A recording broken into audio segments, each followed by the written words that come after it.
करण, मेरा BSc complete हो गया था। कल मुझे एक बड़ी कंपनी में जॉब इंटरव्यू के लिए जाना था। तो मैं इंदौर में एक हॉस्टल में पढ़ाई करता था और इंदौर में कंपनी में जॉब इंटरव्यू के लिए जाना था। 3 साल पहले इंदौर में पढ़ाई करने के लिए आया तो मुझे एक प्रियंका नाम की लड़की से मुलाकात हुई। हम दोनों बहुत अच्छे दोस्त बन गए थे और दोस्त क्या, हम दोनों एक दूसरे के करीब भी आने लगे थे। धीरे धीरे हम दोनों एक दूसरे से प्यार करने लगे थे। फिर 1 साल बाद उसके पिताजी और भाई उससे मिलने आए तो उन लोगों ने हम दोनों को मिलते हुए देखा तो प्रियंका का भाई और पिता नाराज हो गए। तो प्रियंका के भाई और पिता ने प्रियंका का कॉलेज चेंज करवा दिया। फिर हम एक दूसरे से अलग हो गए, लेकिन 3 साल बाद दिल में फिर वही आवाज़ सुनाई दी। हवा में फिर वही खुशबू थी, लेकिन सब कुछ बदल चुका था। उसे देखकर ऐसा लगा मानो जिंदगी मुझसे बोल रही थी, तू अभी जिंदा है, तू अभी भी ख्वाब देख सकता है, तू अकेला नहीं है अब। लेकिन फिर भी मन में कहीं डर था कि कहीं यह सपना तो नहीं जो आँख खुलते ही टूट जाएगा। मन में 1000 सवाल चल रहे थे कि तभी वह सामने से आ रही थी और आकर बोली, हाय कैसे हो। मैं तो बस उसे देखता ही रह गया। वह फिर से बोली, हेलो कैसे हो, कुछ बोलो। मैं हड़बड़ाहट में बोला, मैं ठीक हूँ, तुम कैसी हो। वो बोली, मैं ठीक हूँ, तुम इस कंपनी में जॉब के लिए आए हो। मैं भी इस कंपनी में जॉब के लिए आई हूँ। तभी उसने अपने चेहरे पर मुस्कान लाकर बोला, भगवान करे कि हम दोनों का एक ही कंपनी में जॉब लग जाए। फिर मैंने भी उससे कहा, हाँ मैं भी यही चाहता हूँ। थोड़ी देर बाद हम दोनों का इंटरव्यू हो गया और हम दोनों की उसी कंपनी में जॉब लग गई। तो मैं खुशी से पागल हो गया था, लेकिन मैं उससे वह खुशी नहीं बांट सकता था। मैं आज 3 साल बाद उससे मिला था। वह मेरी पहली मोहब्बत थी। हम दोनों साथ में बहुत खुश थे और फिर से हम एक दूसरे के साथ रिलेशन में रहने लगे।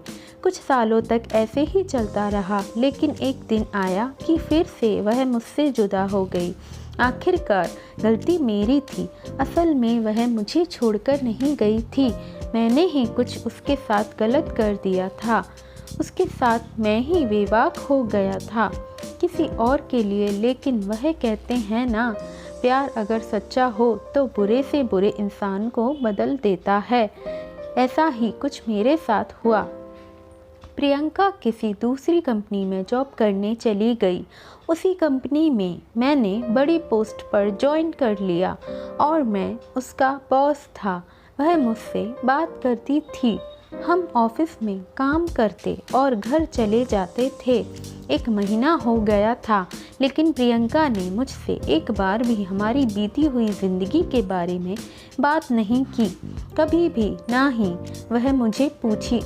एक दिन जब शाम ऑफिस से निकलने का टाइम हुआ तो बहुत बारिश हो रही थी और मेरे पास छाता नहीं था। मैं बस स्टैंड तक जा सकूं, मैं ऑफिस में ही वेट कर रहा था बारिश रुकने के लिए।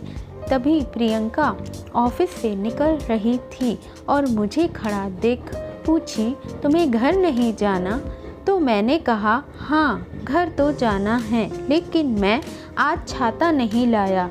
तो बारिश बहुत तेज़ हो रही है, इसलिए मैं वेट कर रहा हूँ बारिश रुकने का।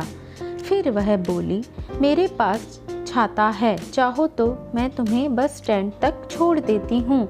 मैंने बिना कोई सोच विचार करके कह दिया और उसके साथ चलने को तैयार हो गया।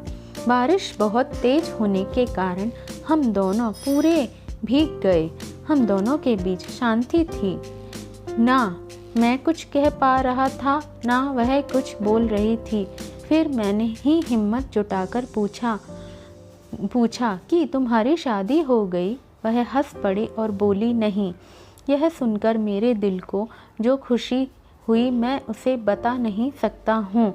फिर कुछ देर बाद वह मुझसे पूछी कि तुम्हारी शादी हो गई, मैंने कहा, नहीं, मुझे पता था कि प्रियंका के बारे में कहा कि मुझे धोखा देकर चली गई, लेकिन सच्चा प्यार, मेरा प्यार तुम ही हो और हमेशा रहोगी। बस तुम मुझे एक बार माफ़ कर दो।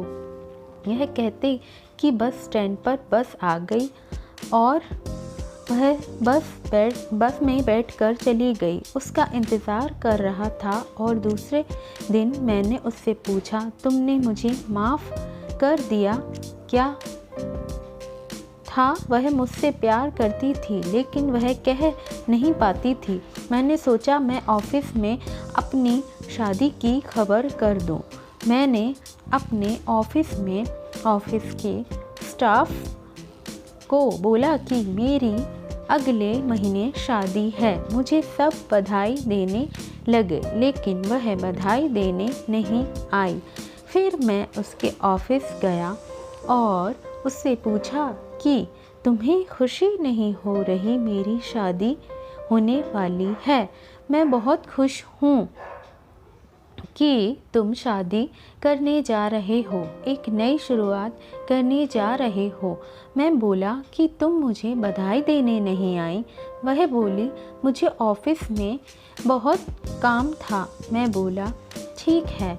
मैं वहाँ से चला गया। प्रियंका का दूसरे दिन फ़ोन आया कि तुम सच में शादी कर रहे हो अगले महीने?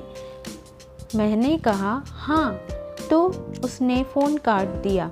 अगले दिन वह ऑफिस नहीं आई, तो मैंने उसे फ़ोन लगाया तो उसने बताया कि उसे तेज़ बुखार है और वह घर पर अकेली है। मैं ऑफिस से निकल गया। जब उसके घर पहुंचा तो देखा उसे बहुत ठंड लग रही थी। उसे जल्दी उठाकर अस्पताल ले गया। शाम तक उसका बुखार ठीक हो गया और मैंने उसका हाथ अपने हाथ में लिया। उसकी आँख खुल गई और वह रोने लगी। उसे देख मेरी आँख में आंसू आ गए। मैंने उसे गले लगा लिया और हम एक दूसरे के साथ बहुत रोए। फिर हम वहाँ घर लौट आए और हमेशा एक साथ रहने का वादा किया।